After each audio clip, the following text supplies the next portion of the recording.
Her har vi Jan Christiansen. Vas. Noget af det rigtige her fra Brøndby. Og Jallow på jagt.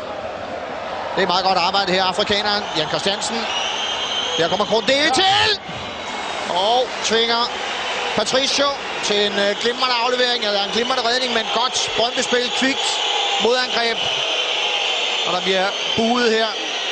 Ja, en dejligt direkte angreb af Brøndby. Få stationer og kommer til en afslutning. Og det er meget vigtigt for Brøndby, at man kan få afsluttet deres angreb. Og så ovenikøbet en rigtig god afslutning fra Krondeli, som gør, at vi nu får så et hjørnespark.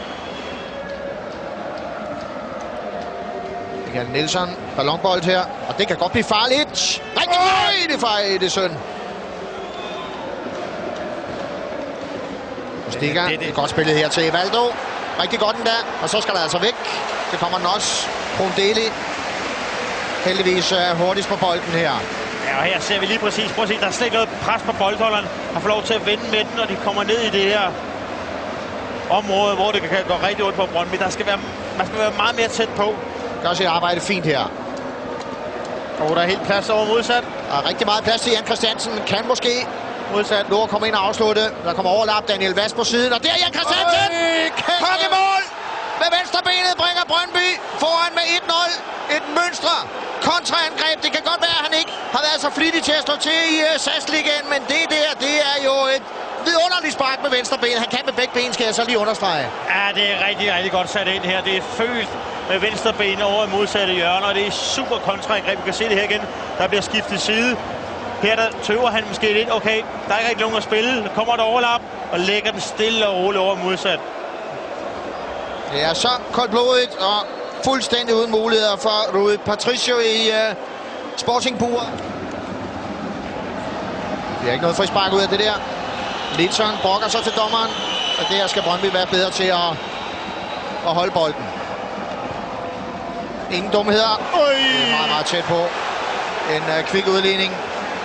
Meget, meget tæt på. Ja, det var nok Sportings største chance i den her første. Fantastisk indlæg. Og der skal altså være mål her. Det skal der ubetinget. Og på stikker. Fordi det er altså en god mulighed, hvis den ligger rigtigt. Lad os se, hvordan den her ligger. Det ligger rigtig godt. Og så er det med at følge op. Det er tæt på. Brøndby scoring til 2-0 her. Nielsen prikker den godt videre. Jan Christiansen. Endnu en gang ser vi Vasco med et overlap. Ligner lidt det, der fører til målet. Den her gang med højre benet. Det er godt skud.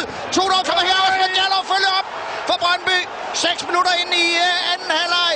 Endnu et kontrastød. Endnu en gang Krondeli, der er med i det. Endnu en gang Jan Christiansen. Den her gang er det bare Jallow, som scorer sit 4. mål i Brøndbys kvalifikationsbestræbelser. Ja, mål. Det er ikke kun Brøndbys folk, der er klædt af, eller fans, der er klædt af. Det er sandelig også Sporting. Fordi det her, det er et kæmpe chok for Sporting. De troede måske, de skulle ud og have det mål nu, og igen en kontra, og igen et fantastisk godt opspil. Starter over i venstre side hos Brøndby, over modsat. Jan Christiansen igen. Dårlig målmandsspil. Han ikke enten skubber den ud, eller holder fast i den her.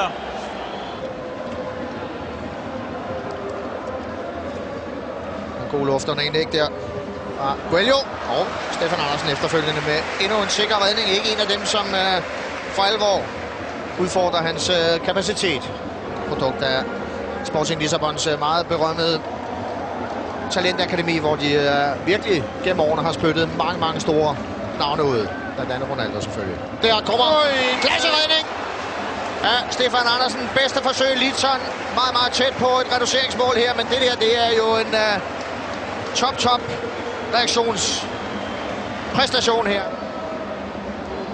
Vucevic. En stopfinte her. Godt spillet til Renata, og så kommer der ikke noget straffespark.